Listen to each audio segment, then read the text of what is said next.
Welcome to the Supply Chain Pioneers podcast, where we highlight industry leaders on the forefront of innovation and technology in planning, procurement, and logistics. Hosted by your supply chain pro to know, Ulf Venn. My name is Sascha Teifke. There was a moment in time where I asked myself for what reason I'm successful in a field that I never learned. Someone throws a problem on your desk, and then it's up to you to segregate the big problem into small portions and resolve each one of them individually. Whenever I can support the supply chain, it's for the good of our company and so good for my job. Looking on the recent years with all these situations that severely affected the supply chain, it's important that supply chain organization and the corporate security organization join forces.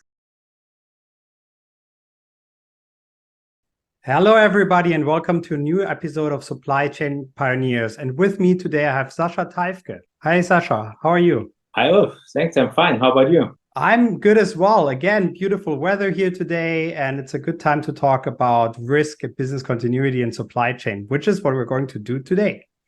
So Let's start maybe with a quick introduction from your side so people know who you are. All right. Yeah, my name is Sascha Teifke. I'm in the mid-40s. My career in security started in the early 2000s. After I started a career as an electronics engineer, I started with physical security installations, and later I became the first guy in the corporate security environment and transitioned to this field of expertise, coming from a technical perspective, but I'm now responsible for topics of physical and personal security, executive protection, travel expert risk management, and incident emergency and crisis management. As a business continuity expert, security expert, person who really is good in managing crises, what kept your passion going over the years? Because that can be a very exhausting job, right? Well, that's a good question that I asked myself also. There was a moment in time where I asked myself for what reason I'm quite successful in a field that I never learned from the bottom up. And I saw some similarities in my early career moments, which was in the first years after I started my career as an electronics engineer, I was repairing heat treatment machines.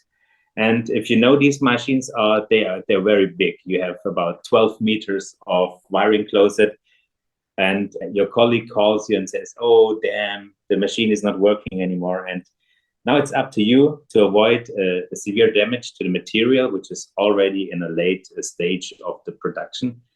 And so you need to immediately be able to make a big problem and segregate it into its small portions, so that you exactly open this wiring closet where the problem may most likely be. And I think growing up with this expertise, so that you need to quickly dive into a troubleshooting process of repairing a machine, is quite similar to troubleshooting of a severe incident or a crisis situation. So someone throws a problem on your desk that you may or may not be aware of. And then it's up to you to find into the process to segregate the big problem into small portions and resolve each one of them individually. You may have drawbacks, you may have steps forward, but in the end, you will succeed. And that's maybe something that keeps my passion up, because I had quite some fun when I did this in the early career stage, repairing heat treatment machines. And I still feel the same passion, and maybe fun is not the right way, because if people are in the stress, it's not the same way of fun. But obviously, the feeling that you make a difference to someone's individual situation gives you something back. And we will today talk a lot about crisis management and how to cope with a crisis. But before we start that, let's talk a little bit about your view as a BCM and security expert on supply chain management as it is today. So how do you see supply chain management? Well, from my perspective, the point is the supply chain runs the business. It's all about receiving raw material, making profitable products out of it, and selling them to the customer. So no material comes in if your factory is unable to deal with the internal supply chain and to get the final products out to the customer, then my own job is jeopardized. So my point of this is quite opportunistic. So whenever I can support the supply chain to make sure that our business is running well, it's for the good of our company and so good for my job. And I feel this is a vital process for every manufacturing company. And looking on the recent years with all these situations that severely affected the supply chain and other aspects of business, like business travel, I think it's important that the supply chain organization of organizations and the corporate security organization join forces to get some awareness about each other. I'm not a supply chain specialist, so I rely on the expertise of my colleagues. And on the other hand, I would like to provide tailor-made support wherever they need, wherever I can be part of a problem that's affecting their business. I'm happy to do so. Now we talk about this because supply chains are now more focused on managing risks and disruption than ever because of obviously what happened in the last few years. And you, as expert in that, you have a lot of ideas on how to manage a crisis where others just start, right? Do you feel there is enough exchange happening? And I don't only mean your own company, but really if I look at conferences or a LinkedIn exchange or other thought leadership platforms, how do you see the exchange between all of these players? Looking back some years and compared to now, I would say the exchange gets better and better with every year, driven by exactly those situations that we have seen in recent years. And that's important because without exchange, you have the silo mentality. And that's what happened years ago when I approached the colleagues from the supply chain organization after we received information about a severe global incident. And we asked them, are you being affected? Is there anything where we should join forces to overcome the situation? It wasn't quite successful at this time. But nowadays, we have a deep mutual understanding that these ages of silo mentality are over. That's the view from my business perspective. And I see similar movements in all these conferences. On LinkedIn, there are also some guys who are posting supply chain related stuff into the security community. So I think this interface is improving currently and in the past few years. I am happy to hear that there's somebody out there talking about supply chain on LinkedIn. So you are an expert in crisis management. I can proudly say that because I have heard about some stories already. So for you as a true expert, what are really the most important elements of a good business continuity plan to prepare for a crisis? I think the first thing is if you fail to plan, you plan to fail.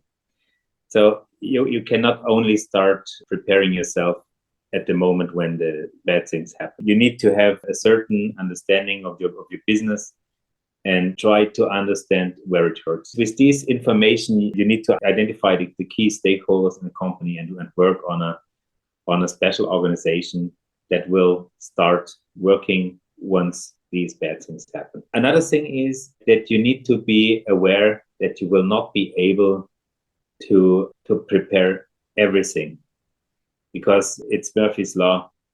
Whatever can go wrong will go wrong. And chances are that you spend time in analyzing the very last detail of your processes, of your value chain, but then something different happens and you have invested potentially the time on the wrong end of the process. Try to identify the key issues and then work on an organization that is able to cope with a variety of things. Focus on the process and try not to have a bunch of checklists that will only help you in cases that are most likely not willing to happen exactly in the way that you consider them. Okay, so now we have planned for a crisis, but how do we make sure that based on the process, everything is going according to plan when then really a crisis happens and chaos breaks out? Exercise, exercise, exercise.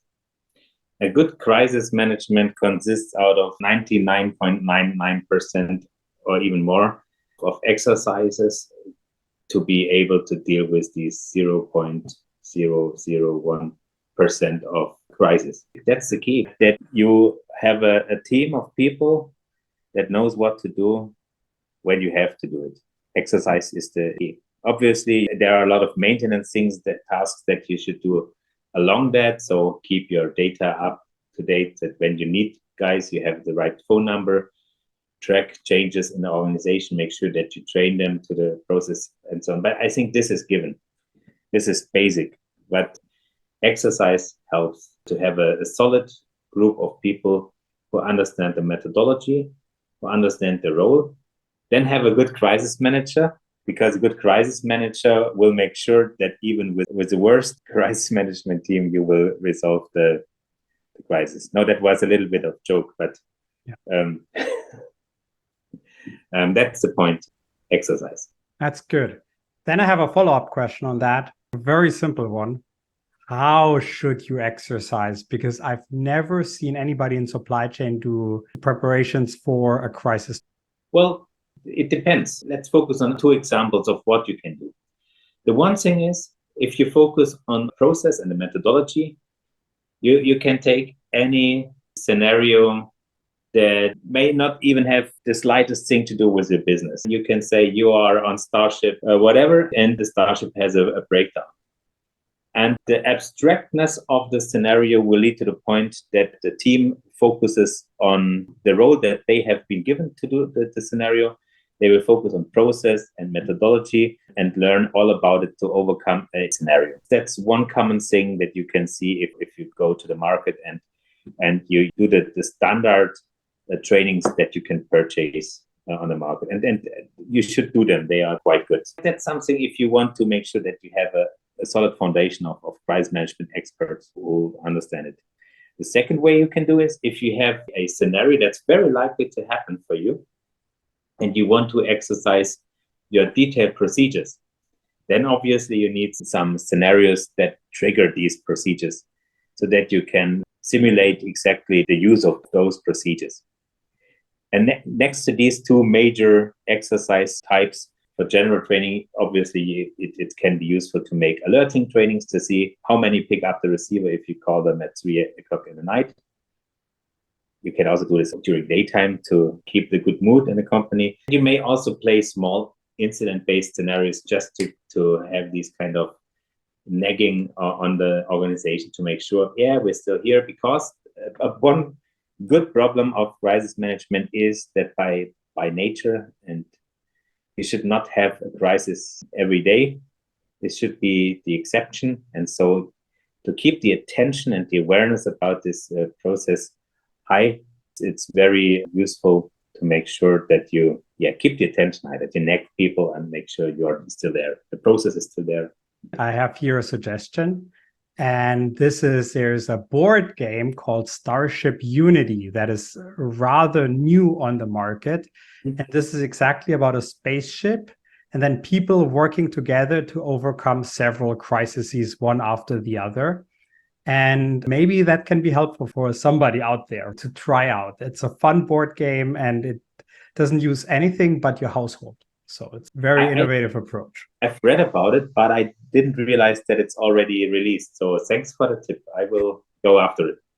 It's good to play with kids for sure as well. Now we have talked about planning for a crisis and then making sure the process works and training.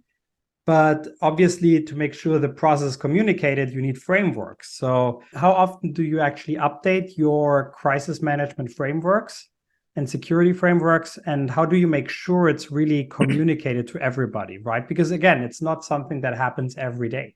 Usually the minimum cycle of updates that we have is every 3 years. That's the usual release cycle. But we tend to do minor updates every year. Mm-hmm. But we try to keep the policy framework stable. So it doesn't make sense looking on the exercise and what I mentioned earlier. The change should not be for the change's sake, but mainly improve these things that you figured out during the exercise. With every exercise, we figure out room for improvement. And these comparable low portions are what we update to the framework. If you do major updates, you then need to retrain the whole organization. You need to re-exercise and so on and so on. So yeah, minor updates as often as required, usually annually. Major updates only if necessary to keep the process stable. Any tips on making sure this is communicated? Are you communicating this as a news flash in the intranet, or is it going directly to business owners? No, it's communicated, targeted to exactly those who are affected by it. Well, this is nothing where every one person in the company has a stake and job in it. So we focus exactly on a target group of involved people. And we do this using our regional organization, using direct contact training sessions that we provide, the usual bunch. A key part of your work is to actually avoid getting into a crisis through early risk assessment and then implementing preventive measures. And there are a lot of those in the area of security and business continuity. So can you talk a little bit about your approach on risk assessment, and not exactly on what are the preventive measures, but more on what is the thought behind implementing preventive measures? Sure. Well, the first thing is obviously starting with risk assessment. We have a risk catalog, and we assess the risks based on our sites, and also with a global view of the risk category owners, so the risk expert at corporate level. This is the first portion. So if we then identify risks, there is a usual risk treatment. Can we avoid the risk? Can we distribute the risk? All these typical, can we lower the impact or mitigate against the risk? And this needs to be done based on risk acceptance thresholds, based on financial constraints or financial evaluation. Does it make sense to invest that to take care about this? But this is the general approach. I think this is nothing extraordinary. But one important thing is also risk monitoring. So like now you know that a hurricane in this area of the world may be a huge problem for you. Obviously, it then makes sense to keep an eye on these hurricanes. And so we operate a 24/7 group security situation center where we use technology that report directly to the cell phone of the crisis manager on duty if anything happens that may have an impact on our business overall, the supply chain, travelers, our locations. Then we start. Hurricanes are, as an example, quite slow, so they take some time to reach their destination, or in this case, maybe our assets. And so we start early with a monitoring process with our Americas teams, so that they start more the reactive measures to make sure that our impact is reduced as good as possible. Yeah, that's the preventive, the monitoring, and the reactive side of the things. Now we monitored it, and maybe something happens. You, in your central role with your team, are working together with people who might have not ever been in a situation like this before, right? For example, travelers, or a hurricane comes and it's the first time that they see that. How do you make sure that people know to react and stay calm while being somewhere completely different? Well, we anticipate that not every person in our company who may have to take a role in such a situation is a professional. We are in a business branch where we usually have to work with semi-professionals. They are part-time security roles where they work. They may have they may be a full-time HR manager, a EHS manager, or a facility manager, quality manager. And so only part of their job is being a security manager, which is absolutely okay from an economical point of view. So that's the reason why we have this approach, where we have a central team who is 24/7 available and is qualified to be the crisis manager on duty. And our role is to support those guys, provide coaching and support through the situation. That's the answer to the point, what are you doing if it happens? Obviously, in advance, we try to provide training, but looking on all the fluctuation, you never know if everybody is on top of what he or she should be. And so this is a good approach, that we provide support and we don't leave them alone. Obviously, they are standing in the fire. They are close to the problem. Our power is limited, but usually just knowing that there is someone there who is a trained crisis manager and gives guidance and orientation and support is a good approach. And on top, we have our regional teams who will also support in the time zone. They may travel to the situation if that's required. And so this is the two-tier approach. Supply chains need something like this as well, because a lot of people face a situation for the first time, don't know what to do, especially when you're a young procurement manager and your supplier burns down or is flooded. That might be a problem. So I think this is something that hopefully we will see extend into the supply chain world. Going to supply chain and now flipping again to the preventive measures, because we just talked about implementing them and that you essentially use a mixture of preventive measures and monitoring, but especially preventive measures are often overlooked in supply chain management these days, because it's very hard to convince people to invest in something that might happen. The question is, how are security professionals and business continuity professionals able to achieve that there is a shift in, there's a need in investing in preventive measures? And I don't mean only the big ones, right? I mean, even if you look at most plants are card assessed only, right? So that nobody can go in. And that's also an investment. So how is it that there's such a focus on preventive measures in this area, whereas in supply chain, it's neither here or there right now? Well, it's a typical point of the prevention paradox, and you only get to know the benefit of your insurance once you have a case, right? I think that we suffer from the same problem in security. You always have to fight to make people understand that prevention is of vital importance. Obviously, it helps to understand the risk. So the risk, before you go to prevention, you really need to understand what kind of risks are you facing, so that you invest where it matters. That's the key point.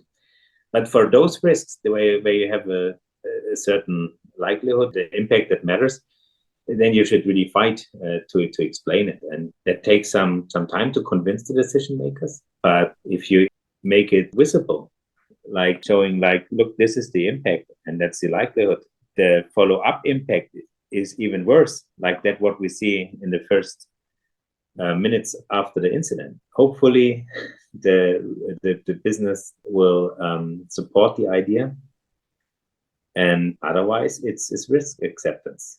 By the way, also one way to deal with identified risks, and then that's okay if the business is willing to accept.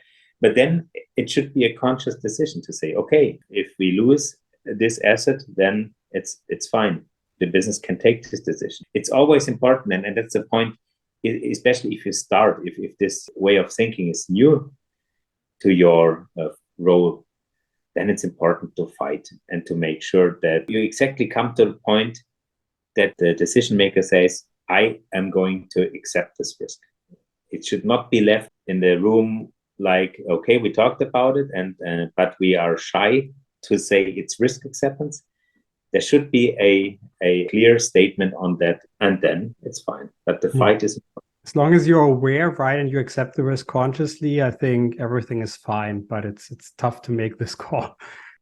So that's it for the hard-hitting questions. I have another question, and that is, I know you play bass in a band, as some might have seen I do as well.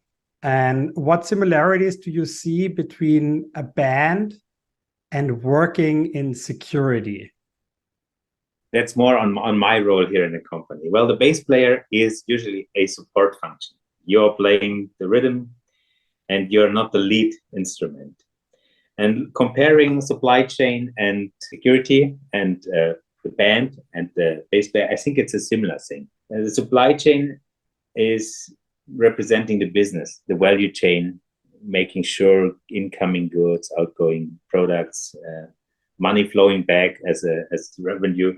Security supports all of the business to make sure that profit is protected, that all these hazards, the security hazards, the security risks are managed in a good way to reduce the impact. In a band, the bass player is supporting all the other musicians to get a good groove and to make sure to protect the integrity of the groove and the rhythm Obviously, the bass player is usually supported by other rhythm instruments, percussion, the drums, like we are with compliance and other important support functions that team up with us from time to time.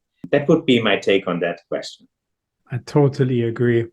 This is very good. How is it when you see yourself being in a central role versus people that are on ground? Is there also a take on music that you can do maybe? Is it again the bass player, or is there another dynamic happening? Well, in this case, I would focus on another aspect of bass play. Namely, I would not go that far to say that the beauty is giving the rhythm for the business. That's not the case. There it's more the support function of the bass that I would put in the front line. If you're talking about the role, when we talk about the central team and the decentralized units, I would say it's really the rhythm. What I can provide them is a rhythm, an instruction on the measures that they should keep. They can obviously make their music without us, but with us, it sounds way better.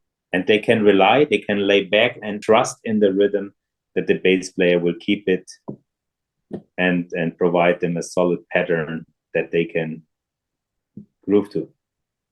And every once in a while, once a crisis is successfully managed, a bass solo is the way to go. To show the positive outcome of a well-taken crisis. Yeah. No, that is very good. Sascha, thank you so much for being here. I think we all learned a lot. This was great. So thank you once again. Thank you as well. Thank you for having me. It was a pleasure for me as well. Perfect. And with that, we say bye-bye. Bye. This was Supply Chain Pioneers. Thanks for watching, listening, or however you are enjoying this podcast. You can find Supply Chain Pioneers on Spotify, Apple Podcasts, all other major podcast players, as well as on YouTube at Ulf Talk Supply Chain. Please don't forget to like, subscribe, and comment. See you next time.